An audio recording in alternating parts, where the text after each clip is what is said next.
ओम श्री गणेशाय नमः। ओम नमः शिवाय। अगला अध्याय।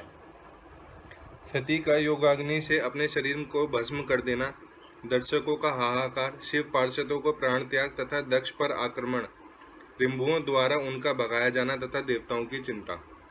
ब्रह्मा जी कहते हैं, नारद, मौन हुई सती देवी अपने पति का सादर स्मरण करके शांतचित हो सहसा उत्तर दिशा में भूमि पर बैठ गईं। उन्होंने विधि पूर्वक जल का आचमन करके वस्त्र ओढ़ लिया और पवित्र भाव से आंखें मूंदकर पति का चिंतन करती हुई वे योग मार्ग में स्थित हो गई। उन्होंने आसन को स्थिर कर प्राणायाम द्वारा प्राण और अपान को एक रूप करके नाभि चक्र में स्थित किया। फिर उदान वायु को बलपूर्वक नाभि चक्र से ऊपर उठाकर बुद्धि के साथ हृदय में स्थापित किया। तत्पश्चात शंकर की प्राणवल्लभा आनंदिता सती उस हृदय स्थित वायु को कंठ मार्ग से भ्रिकुटियों के बीच में ले गई। इस प्रकार दक्ष पर कुपित हो सहसा अपने शरीर को त्यागने की इच्छा से सती ने अपने संपूर्ण अंगों में योग मार्ग के अनुसार वायु और अग्नि की धारणा की। तदनंतर अपने पति के चरणाविंदों का चिंतन करते हुए सती ने अन्य सब वस्तुओं को ध्यान बुला दिया। उनका चित्त योग मार्ग में स्थित हो गया था, इसलिए वे वहां उन्हें पति के चरणों के अतिरिक्त और कुछ नहीं दिखाई दिया। मुनिश्रेष्ठ, सती का निष्पाप शरीर तत्काल गिरा और उनकी इच्छा के अनुसार योगाग्नि से जलकर उसी क्षण भस्म हो गया। उस समय वहां आए हुए देवता आदि ने जब यह घटना देखी तब वे बड़े जोर से हाहाकार करने लगे। उनका वह महान, अद्भुत, विचित्र एवं भयंकर हाहाकार आकाश में और पृथ्वी तल पर सब और फैल गया। लोग कह रहे थे, हाय महान देवता भगवान शंकर की परम प्रेयसी सती देवी ने किस दुष्ट के दुर्व्यवहार से कुपित हो अपने प्राण त्याग दिए। ओह ब्रह्मा जी के पुत्र, इस दक्ष की बड़ी भारी दुष्टता तो देखो। सारा चराचर जगत जिसकी संतान है उसी की पुत्री मनस्विनी सती देवी जो सदा ही मान पाने योग्य थी, उसके द्वारा इस निर्द्वित हुई कि प्राणों से ही हाथ धो बैठी। भगवान ऋषभध्वज की प्रिया सती सदा सभी सत्पुरुषों के द्वारा निरंतर सम्मान पाने की अधिकारिणी थी। वास्तव में उसका हृदय बहुत ही असहिष्णु है। वह प्रजापति दक्ष ब्राह्मण द्रोही है, इसलिए सारे संसार में उसे महान अपयश प्राप्त होगा। उसकी अपनी ही पुत्री उसी के अपराध से जब प्राण त्याग करने को उद्यत हो गई, तब भी उस महानर्क भोगी शंकर द्रोही ने उसे रोका तक नहीं। जिस समय सब लोग ऐसा कह रहे थे, उसी समय शिव जी के पार्षद सती का यह अद्भुत प्राण त्याग देख तुरंत ही क्रोध पूर्वक अस्त्र शस्त्र ले दक्ष को मारने के लिए खड़े हो गए। यज्ञ मंडप के द्वार पर खड़े हुए वे भगवान शंकर के समस्त 60,000 पार्षद, जो बड़े भारी बलवान थे, अत्यंत रोष से भर गए और हमें धिक्कार है ऐसा कहते हुए भगवान शंकर के गणों के वे सभी वीर युद्धपति बारंबार उच्च स्वर से हाहाकार करने लगे। देवर्षे, कितने ही पार्षद तो वहां शोक से ऐसे व्याकुल हो गए कि वे अत्यंत तीखे प्राणनाशक शस्त्रों द्वारा अपने ही मस्तक और मुख आदि अंगों पर आघात करने लगे। इस प्रकार 20,000 पार्षद उस समय दक्ष कन्या सती के साथ ही नष्ट हो गए। वह एक अद्भुत सी बात हुई। नष्ट होने से बचे हुए महात्मा शंकर के वे प्रमथ गण क्रोध युक्त दक्ष को मारने के लिए हथियार ले उठ खड़े हुए।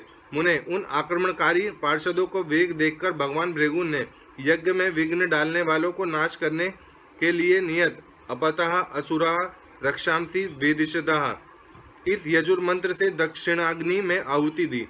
भृगु की आहुति देते ही यज्ञ कुंड से ऋभु नामक सहस्त्रों महान देवता जो बड़े प्रबल वीर थे वहां प्रकट हो गए। मुनीश्वर, उन सबके हाथ में जलती हुई लकड़ियां थी। उनके साथ प्रमथ गणों का अत्यंत विकट युद्ध हुआ, जो सुनने वालों के भी रोंगटे खड़े कर देने वाला था। उन ब्रह्मा तेज से संपन्न महावीर ऋभुओं की सब ओर से ऐसी मार पड़ी जिससे प्रमथगण बिना अधिक प्रयास के ही भाग खड़े हुए। इस प्रकार उन देवताओं ने उन शिव गणों की तुरंत मार भगाया। यह अद्भुत सी घटना भगवान शिव की शक्तिमती इच्छा से ही हुई। वह सब देखकर ऋषि, इंद्रादि देवता, मरुदगण, विश्वदेव, अश्विनी कुमार और लोकपाल चुप ही रहे। कोई सब ओर से आकर वहां भगवान विष्णु से प्रार्थना करते थे कि किसी तरह विघ्न टल जाए। वे उद्विग्न हो बारंबार विघ्न निवारण के लिए आपस में सलाह करने लगे। प्रमथ गणों के नाश होने और भगाए जाने से जो भावी परिणाम होने वाला था, उसकी भली भांति विचार करके उत्तम बुद्धि वाले श्री विष्णु आदि देवता अत्यंत उद्विग्न हो उठे थे। मुने, इस प्रकार दुरात्मा शंकर द्रोही ब्रह्मा बंधु दक्ष के यज्ञ में उस समय बड़ा भारी विघ्न उपस्थित हो गया। अगला अध्याय। आकाशवाणी द्वारा दक्ष की भर्त्सना, उनके विनाश की सूचना तथा समस्त देवताओं को यज्ञ मंडप से निकल जाने की प्रेरणा। ब्रह्मा जी कहते हैं, मुनीश्वर, इसी बीच में वहां दक्ष तथा देवताओं आदि के सुनते हुए आकाशवाणी यह यथार्थ बात कही, रे दुराचारी दक्ष, ओ दंबाचार परायण महामूढ़, यह तूने कैसा अनर्थकारी कर्म कर डाला। ओ मूर्ख, शिव भक्तराज दधीची के कथन को भी तूने प्रामाणिक नहीं माना, जो तेरे लिए सब प्रकार से आनंददायक और मंगलकारी था। वे ब्राह्मण देवता तुझे दुस्सह शाप देकर तेरी यज्ञशाला से निकल गए, तो भी तुझ मूढ़ ने अपने मन में कुछ भी नहीं समझा। उसके बाद तेरे घर में मंगलमयी सती देवी स्वतः पधारी, जो तेरी अपनी ही पुत्री थी, किंतु तूने उनका भी परमादर नहीं किया। ऐसा क्यों हुआ? ज्ञान दुर्बल दक्ष, तूने सती और महादेव जी की पूजा नहीं की, यह क्या किया? मैं ब्रह्मा जी का बेटा हूँ, ऐसा समझकर तू व्यर्थ ही घमंड में भरा रहता है और इसलिए तुझ पर मोह छा गया था। वे सती देवी ही सत्पुरुषों की आराध्य देवी हैं अथवा सदा आराधना करने के योग्य हैं। वे समस्त पुण्यों को फल देने वाली, तीनों लोकों की माता, कल्याण स्वरूपा और भगवान शंकर के आधे अंग में निवास करने वाली हैं। वे सती देवी ही पूजित होने पर सदा संपूर्ण सौभाग्य प्रदान करने वाली हैं। वे ही महेश्वर की शक्ति हैं और अपने भक्तों को सब प्रकार के मंगल देती हैं। वे सती देवी ही पूजित होने पर सदा संसार का भय दूर करती हैं, मनोवांछित फल देती हैं तथा वे ही समस्त उपद्रवों को नष्ट करने वाली देवी हैं। वे सती ही सदा पूजित होने पर कीर्ति और संपत्ति प्रदान करती हैं। वे ही पराशक्ति तथा भोग और मोक्ष प्रदान करने वाली परमेश्वरी है। वे सती ही जगत को जन्म देने वाली माता, जगत की रक्षा करने वाली अनादि शक्ति और प्रलय काल में जगत का संहार करने वाली हैं। वे जगन माता सती ही भगवान विष्णु की माता रूप से सुशोभित होने वाली तथा ब्रह्मा, इंद्र, चंद्र, अग्नि एवं सूर्यदेव आदि की जननी मानी गई हैं। वे सती ही तप, धर्म और दान आदि का फल देने वाली हैं। वे ही शंभु शक्ति महादेवी हैं तथा दुष्टों का हनन करने वाली परात्पर शक्ति हैं। ऐसी महिमा वाली सती देवी, जिनकी सदा प्रिय धर्म पत्नी है, उन भगवान महादेव को तूने यज्ञ में भाग नहीं दिया। अरे तू कैसा मूढ़ और कुविचारी है। भगवान शिव ही सबके स्वामी तथा परात्पर परमेश्वर हैं। वे समस्त देवताओं के सम्यक सेव्य हैं और सबका कल्याण करने वाले हैं। इन्हीं के दर्शन की इच्छा से सिद्ध पुरुष तपस्या करते हैं और इन्हीं की साक्षात्कार की अभिलाषा मन में लेकर योगी लोग योग साधना में प्रवृत्त होते हैं। अनंत धन्य धान्य और यज्ञ याग आदि का सबसे महान फल यही बताया गया है कि भगवान शंकर का दर्शन सुलभ हो। शिव ही जगत का धारण पोषण करने वाले हैं। वे ही समस्त विद्याओं के पति एवं सब कुछ करने में समर्थ हैं। आदि विद्या के श्रेष्ठ स्वामी और समस्त मंगलों के भी मंगल वे ही हैं। दुष्ट दक्ष, तूने उनकी शक्ति का आज सत्कार नहीं किया, इसलिए इस यज्ञ का विनाश हो जाएगा। पूजनीय व्यक्तियों की पूजा न करने से अमंगल होता ही है। तूने परम पूज्य शिव स्वरूपा सती का पूजन नहीं किया है। शेष नाग अपने सहस्त्र मस्तकों से प्रतिदिन प्रसन्नता पूर्वक जिनके चरणों की रज धारण करते हैं, उन्हीं भगवान शिव की शक्ति सती देवी थीं। जिनके चरण कमलों का निरंतर ध्यान और सादर पूजन करके ब्रह्मा जी ब्रह्मत्व को प्राप्त हुए हैं, उन्हीं भगवान शिव की प्रिय पत्नी सती देवी थी। जिनके चरण कमलों का निरंतर ध्यान और सादर पूजन करके इंद्र आदि लोकपाल अपने अपने उत्तम पद को प्राप्त हुए हैं, वे भगवान शिव संपूर्ण जगत के पिता और शक्ति स्वरूपा सती देवी जगत की माता कही गई हैं। मूढ़ दक्ष, तूने उन माता पिता का सत्कार नहीं किया, फिर तेरा कल्याण कैसे होगा। तुझ पर दुर्भाग्य का आक्रमण हो गया है और विपत्तियां टूट पड़ी, क्योंकि तूने उन भवानी सती और भगवान शंकर की भक्ति भाव से आराधना नहीं की। कल्याणकारी शंभु का पूजन ना करके भी मैं कल्याण का भागी हो सकता हूँ, यह तेरा कैसे गर्व है। वह दुर्वार गर्व आज नष्ट हो जाएगा। इन देवताओं में से कौन ऐसा है जो सर्वेश्वर शिव से विमुख होकर तेरी सहायता करेगा। मुझे तो ऐसा कोई देवता नहीं दिखाई देता। यदि देवता इस समय तेरी सहायता करेंगे तो जलती आग से खेलने वाले पतंगों के समान नष्ट हो जाएंगे। आज तेरा मुंह जल जाए, तेरे यज्ञ का नाश हो जाए और जितने तेरे सहायक हैं वे भी आज शीघ्र ही जल मरे। इस दुरात्मा दक्ष की जो सहायता करने वाले हैं, उन समस्त देवताओं के लिए आज शपथ है, वे तेरे अमंगल के लिए ही तेरी सहायता से विरत हो जाएं। समस्त देवता आज इस यज्ञ मंडप से निकलकर अपने अपने स्थान को चले जाएं, अन्यथा सब लोगों का सब प्रकार से नाश हो जाएगा। अन्य सब मुनि और नाग आदि भी इस यज्ञ से निकल जाएं, अन्यथा आज सब लोगों का सर्वथा नाश हो जाएगा। श्री हरे और विधाता आप लोग भी इस यज्ञ मंडप से शीघ्र निकल जाइए। ब्रह्मा जी कहते हैं, नारद, संपूर्ण यज्ञशाला में बैठे हुए लोगों से ऐसा कहकर सबका कल्याण करने वाली वह आकाशवाणी मौन हो गई। अगला अध्याय। गणों के मुख से और नारद से भी सती के दग्ध होने की बात सुनकर दक्ष पर कुपित हुए शिव का अपनी जटा से वीरभद्र और महाकाली को प्रकट करके उनके यज्ञ विध्वंस करने और विरोधियों को जला डालने की आज्ञा देना। ब्रह्मा जी कहते हैं, नारद, वह आकाशवाणी सुनकर सब देवता आदि भयभीत तथा विस्मित हो गए। उनके मुख से कोई बात नहीं निकली। वे इस तरह खड़े या बैठे रह गए मानो उन पर विशेष मोह छा गया हो। भृगु के मंत्र बल से भाग जाने के कारण जो वीर शिवगण नष्ट होने से बच गए थे, वे भगवान शिव की शरण में गए। उन सब ने अमित तेजस्वी भगवान रुद्र को भली भांति सादर प्रणाम करके वहां यज्ञ में जो कुछ हुआ था वह सारी घटना उनसे कह सुनाई। गण बोले, महेश्वर, दक्ष बड़ा दुरात्मा और घमंडी है। उसने वहां जाने पर सती देवी का अपमान किया और देवताओं ने भी उनका आदर नहीं किया। अत्यंत गर्व से भरे हुए उस दुष्ट दक्ष ने आपके लिए यज्ञ में भाग नहीं दिया, दूसरे देवताओं के लिए दिया और आपके विषय में उच्च स्वर से दुर्वचन कहे। प्रभु, यज्ञ में आपका भाग न देखकर सती देवी कुपित हो उठी और पिता का बारंबार निंदा करके उन्होंने तत्काल अपने शरीर को योगाग्नि द्वारा जलाकर भस्म कर दिया। यह देख 10,000 से अधिक पार्षद लज्जावश शस्त्रों द्वारा अपने ही अंगों को काट काट कर वहां मर गए। शेष हम लोग दक्ष पर कुपित हो उठे और सबको भय पहुंचाते हुए वेग पूर्वक उस यज्ञ का विध्वंस करने को उद्यत हो गए, परंतु विरोधी भृगु ने अपने प्रभाव से हमें तिरस्कृत कर दिया। हम उनका मंत्र बल का सामना न कर सके। प्रभु विशंबर, वे ही हम लोग आज आपकी शरण में आए हैं। दयालो, वहां प्राप्त हुए भय से आप हमें बचाइए, निर्भय कीजिए। महाप्रभु, उस यज्ञ में दक्ष आदि सभी दुष्टों ने घमंड में आकर आपका विशेष रूप से अपमान किया है। कल्याणकारी शिव, इस प्रकार हमने आपका सती देवी का और मूढ़ बुद्धि वाले दक्ष आदि का भी सारा वृतांत कह सुनाया। अब आपकी जैसी इच्छा हो वैसे करें। ब्रह्मा जी कहते हैं, नारद, अपने पार्षदों की यह बात सुनकर भगवान शिव ने वहां की सारी घटना जानने के लिए शीघ्र ही तुम्हारा स्मरण किया। देवर्षि, तुम दिव्य दृष्टि से संपन्न हो, अतः भगवान के स्मरण करने पर तुम तुरंत वहां आ पहुंचे और शंकर जी को भक्ति पूर्वक प्रणाम करके खड़े हो गए।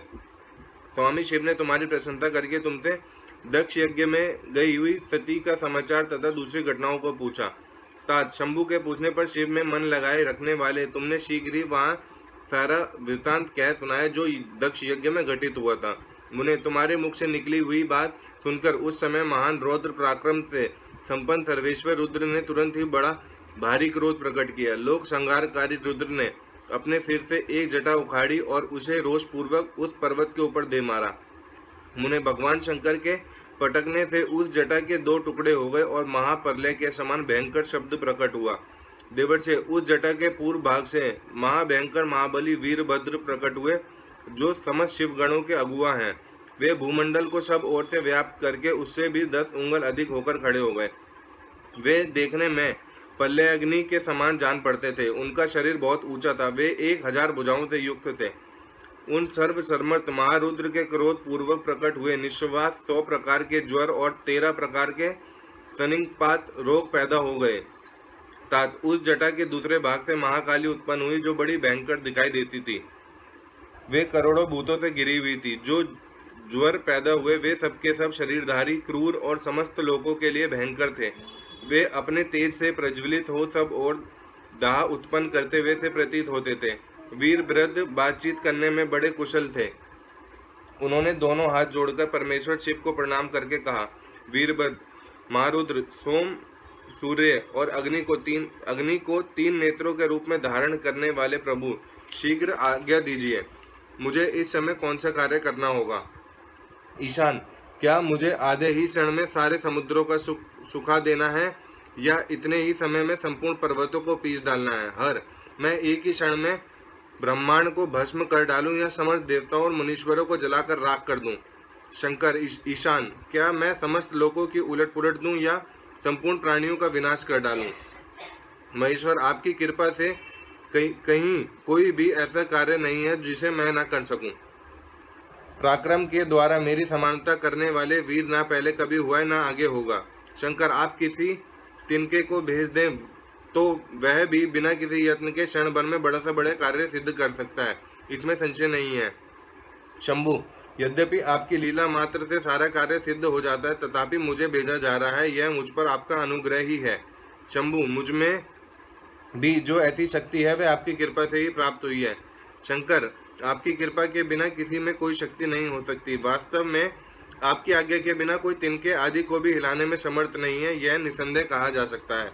महादेव, मैं आपके चरणों में बारंबार प्रणाम करता हूँ। हर आप अपनी अभिष्ट कार्य की सिद्धि के लिए आज मुझे शीघ्र भेजिए। शंभु, मेरे दाहिने अंग बारंबार फड़क रहे हैं, इससे सूचित होता है कि मेरी विजय अवश्य होगी। अतः प्रभु, मुझे भेजिए। शंकर, आज मुझे कोई अभूतपूर्व एवं विशेष हर्ष तथा उत्साह का अनुभव हो रहा है और मेरा चित्त आपके चरण कमल में लगा हुआ है। अतः पग पग पर मेरे लिए शुभ परिणाम का विस्तार होगा। शंभु, आप शुभ के आधार हैं। जिसकी आप में सुदृढ़ भक्ति है उसी को सदा विजय प्राप्त होती है और उसी का दिनों दिन शुभ होता है। ब्रह्मा जी कहते हैं, नारद, उसकी यह बात सुनकर सर्वमंगला के पति भगवान शिव बहुत संतुष्ट हुए और वीरभद्र, तुम्हारी जय हो, ऐसा आशीर्वाद देकर वे फिर बोले।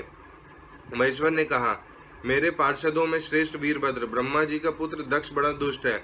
उस मूर्ख को बड़ा घमंड हो गया है, अतः इन दिनों वह विशेष रूप से मेरा विरोध करने लगा है। दक्ष इस समय एक यज्ञ करने के लिए उद्यत है।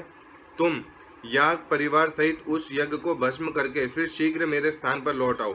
यदि देवता, गंधर्व, यक्ष अथवा अन्य कोई तुम्हारा सामना करने के लिए उद्यत हो तो उन्हें भी आज ही शीघ्र ही और सहसा भस्म कर डालना। दधीचि की दिलाई हुई मेरी शपथ का उल्लंघन करके जो देवता आदि वहां ठहरे हुए हैं उन्हें तुम निश्चय ही प्रयत्न पूर्वक जलाकर भस्म कर देना। जो मेरी शपथ का उल्लंघन करके गर्वयुक्त हो वहां ठहरे हुए हैं वे सब के सब मेरे द्रोही हैं, अतः उन्हें अग्निमय माया से जला डालो।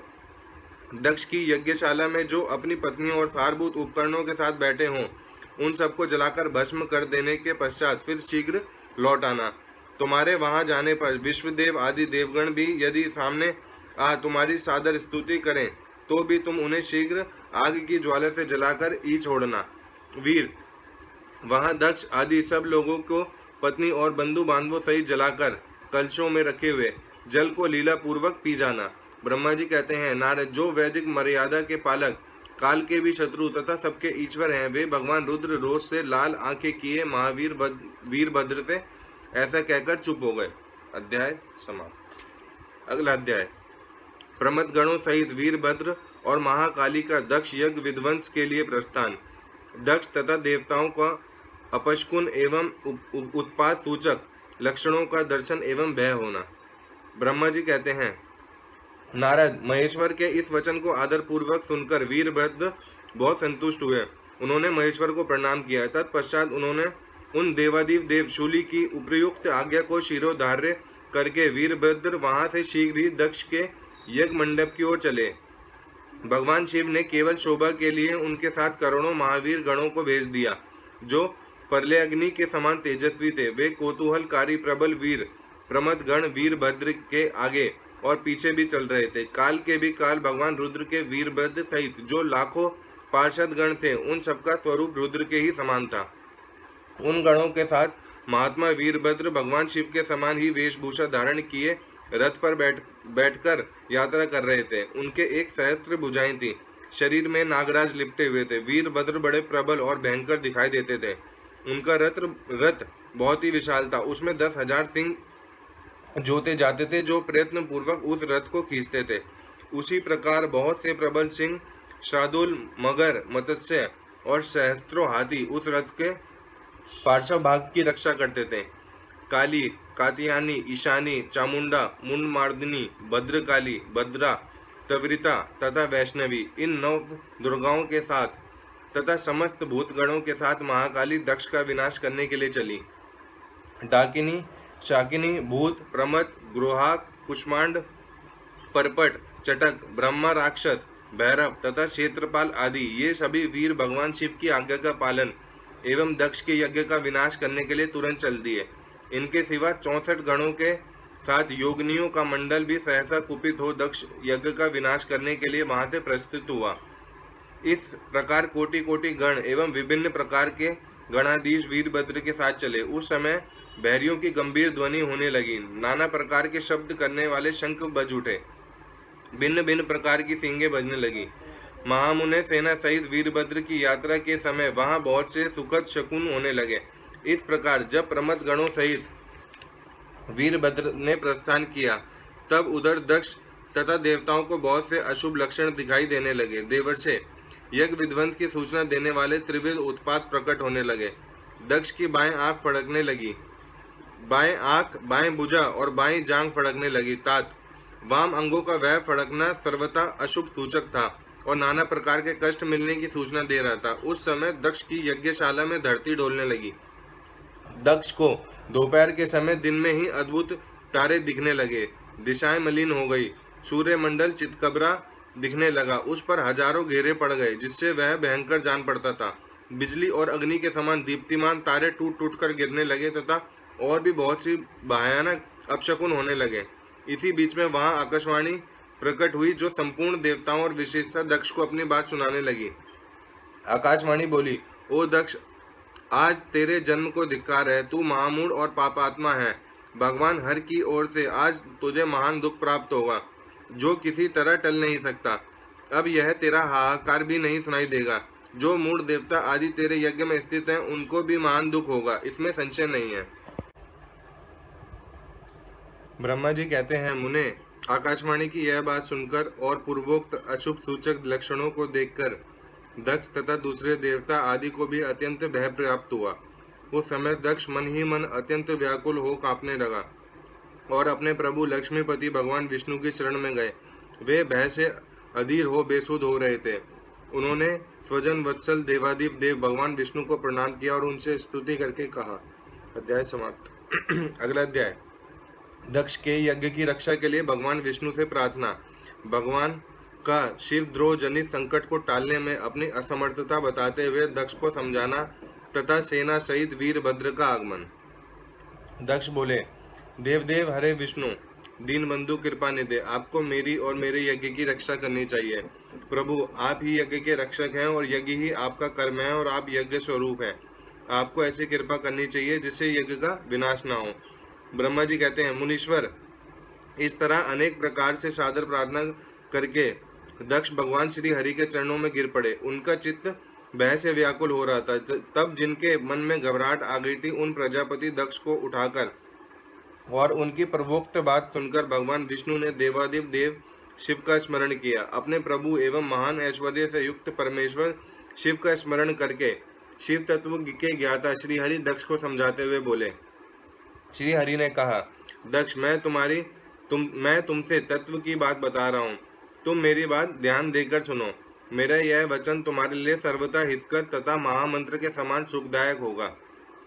दक्ष, तुम्हें तत्व का ज्ञान नहीं है, इसलिए तुमने सबके अधिपति परमात्मा शंकर की अवहेलना की है। ईश्वर की अवहेलना से सारा कार्य सर्वथा निष्फल हो जाता है। केवल इतना ही नहीं, पग पग पर विपत्ति भी आती है। जहाँ अपूज्य पुरुषों की पूजा होती है और पूजनीय पुरुषों की पूजा नहीं की जाती, वहाँ दरिद्रता, मृत्यु तथा भय, ये तीन संकट अवश्य प्राप्त होंगे। इसलिए संपूर्ण प्रयत्न से तुम्हें भगवान वृषभ ध्वज का सम्मान करना चाहिए। महेश्वर का अपमान करने से ही तुम्हारे ऊपर महान भय उपस्थित हुआ है।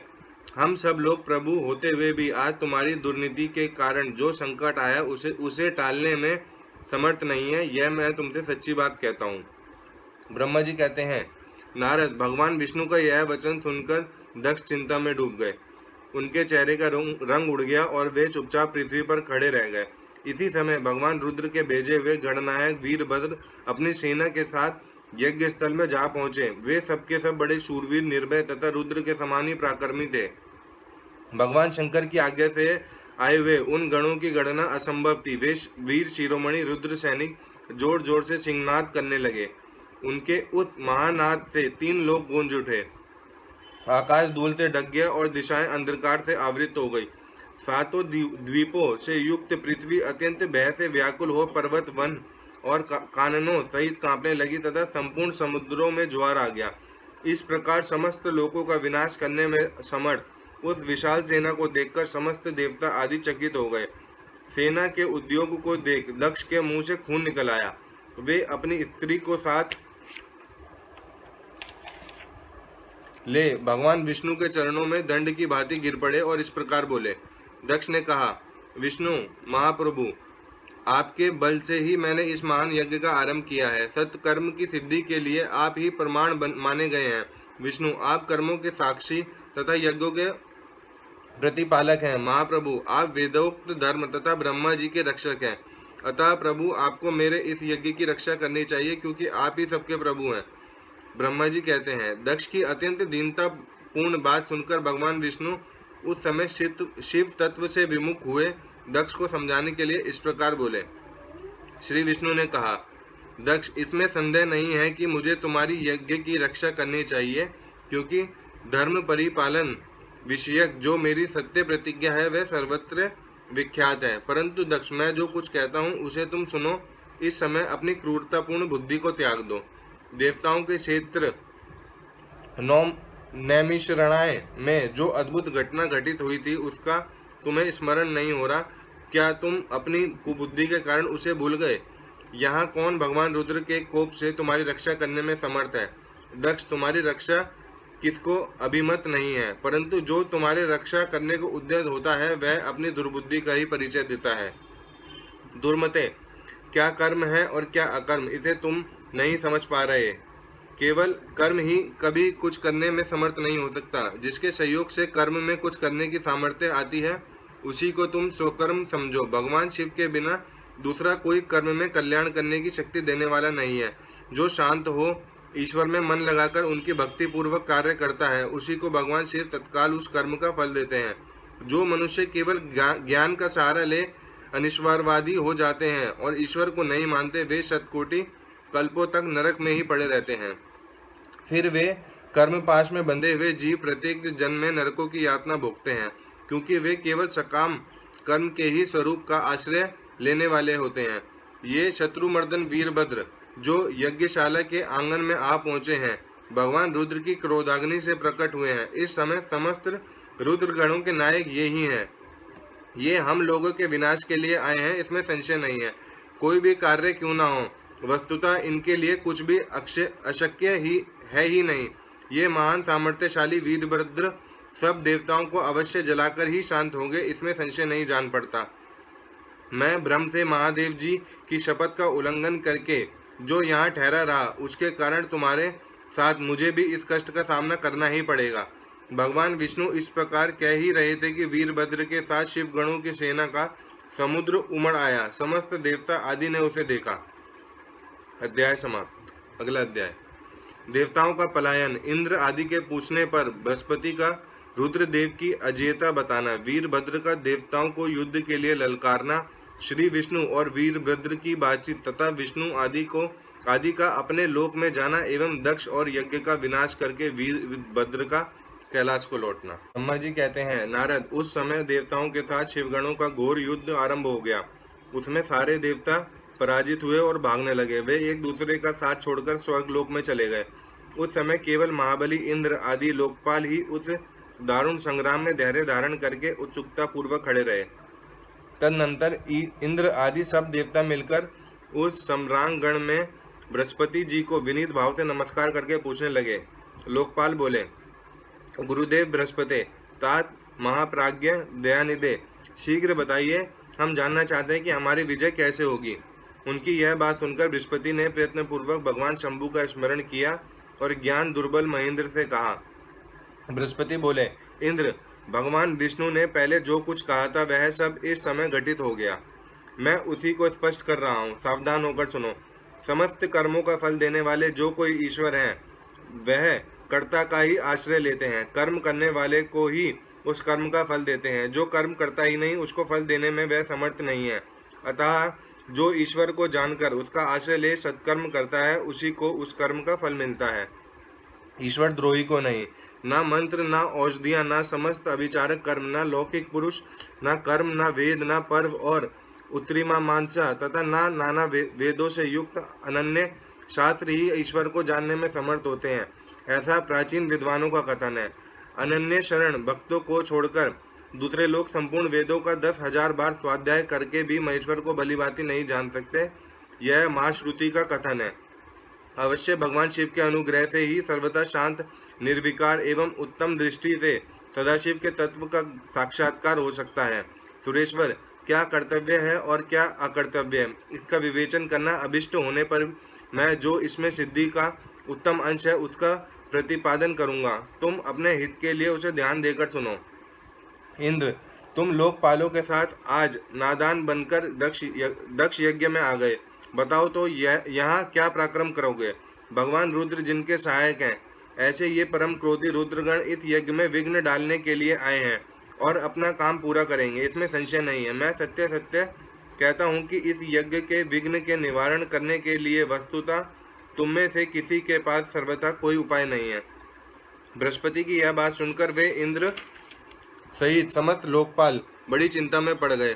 तब महावीर रुद्र गणों से घिरे हुए वीरभद्र ने मन ही मन भगवान शंकर का स्मरण करके इंद्र आदि लोकपालों को डांटा और इसके पश्चात रुद्र गणों के नायक वीरभद्र ने रोष से भरकर तुरंत ही संपूर्ण देवताओं को तीखे बाणों से घायल कर दिया।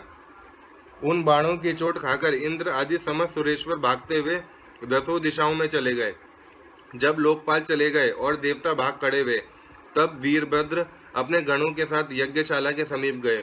उस समय वहां विद्यमान समस्त ऋषि अत्यंत भयभीत हो परमेश्वर श्री हरि से रक्षा की प्रार्थना करने के लिए सहसा नतमस्तक हो शीघ्र बोले, देव देव रमानाथ सर्वेश्वर महाप्रभु, आप दक्ष के यज्ञ की रक्षा कीजिए। आप ही यज्ञ हैं, इसमें संशय नहीं है। यज्ञ आपका कर्म, रूप और अंग है। आप यज्ञ के रक्षक हैं, अतः दक्ष यज्ञ की रक्षा कीजिए। आपके सिवा दूसरा कोई इसका रक्षक नहीं है।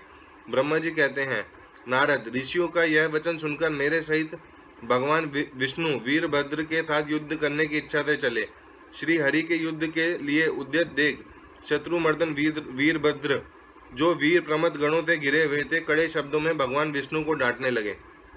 ब्रह्मा जी कहते हैं, नारद, वीरभद्र की यह बात सुनकर बुद्धिमान देवेश्वर विष्णु वहां प्रसन्नता पूर्वक हंसते हुए बोले। श्री विष्णु ने कहा, वीरभद्र, आज तुम्हारे सामने मैं जो कुछ कहता हूँ उसे सुनो। मैं भगवान शंकर का सेवक हूँ। तुम मुझे रुद्रदेव से विमुख ना कहो। दक्ष अज्ञानी है, कर्म कांड में ही इसकी निष्ठा है। इसने मूर्तावश पहले मुझसे बारंबार अपने यज्ञ में चलने के लिए प्रार्थना की थी। मैं भक्त के अधीन ठहरा, इसलिए चला आया। भगवान महेश्वर भी भक्त के अधीन रहते हैं। ता दक्ष मेरा भक्त है, इसलिए मुझे यहाँ आना पड़ा है। रुद्र के क्रोध से उत्पन्न हुए वीर, तुम रुद्र तेज स्वरूप हो, उत्तम प्रताप के आश्रय हो। मेरी प्रतिज्ञा सुनो। मैं तुम्हें आगे बढ़ने से रोकता हूँ और तुम मुझे रोको। परिणाम वही होगा जो होने वाला होगा। मैं पराक्रम करूँगा। ब्रह्मा जी कहते हैं, नारद, भगवान विष्णु के ऐसा कहने पर महाबाहु वीरभद्र हंसकर बोला, आप मेरे प्रभु के प्रिय भक्त हैं। यह जानकर मुझे बड़ी प्रसन्नता हुई। इतना कहकर गणनायक वीरभद्र हंस पड़ा और विनय से नतमस्तक हो बड़ी प्रसन्नता के साथ श्री विष्णुदेव से कहने लगा। वीरभद्र ने कहा, महाप्रभु, मैंने आपके भाव की परीक्षा के लिए कड़ी बातें कही थी। इस समय यथार्थ बात कहता हूँ, सावधान होकर सुनो। हरे, जैसे शिव हैं वैसे आप हैं, जैसे आप हैं वैसे शिव है, ऐसा वेद कहते हैं और वेदों का यही कथन शिव की आज्ञा के अनुसार ही है। रमानाथ, भगवान शिव की आज्ञा से हम सब लोग उनके सेवक ही हैं। तथापि मैंने जो बात कही है वह इस वाद विवाद के अवसर के अनुरूप ही है। आप मेरी हर बात को अपने प्रति आदर के भाव से ही कही गई समझिए। ब्रह्मा जी कहते हैं, वीरभद्र का यह वचन सुनकर भगवान श्री हरि हंस पड़े और उसके लिए हितकर वचन बोले। श्री विष्णु ने कहा, महावीर, तुम मेरे साथ निशंक हो युद्ध करो। तुम्हारे अस्त्रों के शरीर के भर जाने पर ही मैं अपने आश्रम को जाऊंगा। ब्रह्मा जी कहते हैं, ऐसा कहकर भगवान विष्णु चुप हो गए और युद्ध के लिए कमर कसकर डट गए। महाबली वीरभद्र भी अपने गणों के साथ युद्ध के लिए तैयार हो गए। नारद, तदनंतर भगवान विष्णु और वीरभद्र में घोर युद्ध हुआ। अंत में वीरभद्र ने भगवान विष्णु के चक्र को स्तंभित कर दिया और शाणगण धनुष के 3 टुकड़े कर डाले। तब मेरे द्वारा एवं सरस्वती द्वारा बोधित हुए श्री विष्णु ने उस महान गणनायक वीरभद्र को असह तेज से संपन्न जानकर वहां से अंतर्धान होने का विचार किया। दूसरे देवता भी यह जान गए कि सती के प्रति जो अन्याय हुआ है उसी का यह सब भावी परिणाम है। दूसरों के लिए इस संकट का सामना करना अत्यंत कठिन है। यह जानकर वे सब देवता अपने सेवकों के साथ स्वतंत्र सर्वेश्वर शिव का स्मरण करके अपने अपने लोक को चले गए। मैं भी पुत्र के दुख से पीड़ित हो सत्यलोक में चला आया और अत्यंत दुख से आतुर हो सोचने लगा कि अब मुझे क्या करना चाहिए। मेरे तथा श्री विष्णु के चले जाने पर मुनियों सहित समस्त यज्ञ के आधार रहने वाले देवता शिवगणों द्वारा पराजित हो भाग गए। उस समय उपद्रव को देखकर और उस महामख का विध्वंस निकट जानकर वह यज्ञ भी अत्यंत भयभीत हो मृग का रूप धारण करके वहां से भागा। मृग के रूप में आकाश की ओर भागते देख वीरभद्र ने उसे पकड़ लिया और उसका मस्तक काट डाला। फिर उन्होंने मुनियों के तथा देवताओं के अंग भंग कर दिए और बहुतों को मार डाला। प्रतापी मणिभद्र ने भृगु को उठाकर पटक दिया और उनकी छाती के पैर से दबाकर तत्काल उनकी दाढ़ी मूछ नोच ली। चंड ने बड़े वेग से पूषा के दांत उखाड़ लिए, क्योंकि पूर्व काल में जिस समय महादेव जी को दक्ष द्वारा गालियां दी जा रही थी उस समय वे दांत दिखाकर हंसते थे।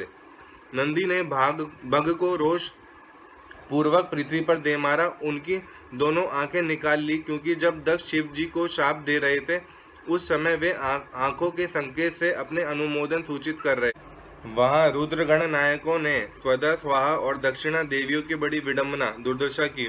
वहां जो मंत्र तंत्र तथा दूसरे लोग थे उनका भी बहुत तिरस्कार किया। ब्रह्मपुत्र दक्ष भय के मारे अंतर्वेदी के भीतर छिप गए। वीरभद्र उनका पता लगाकर उन्हें बलपूर्वक पकड़ लाए।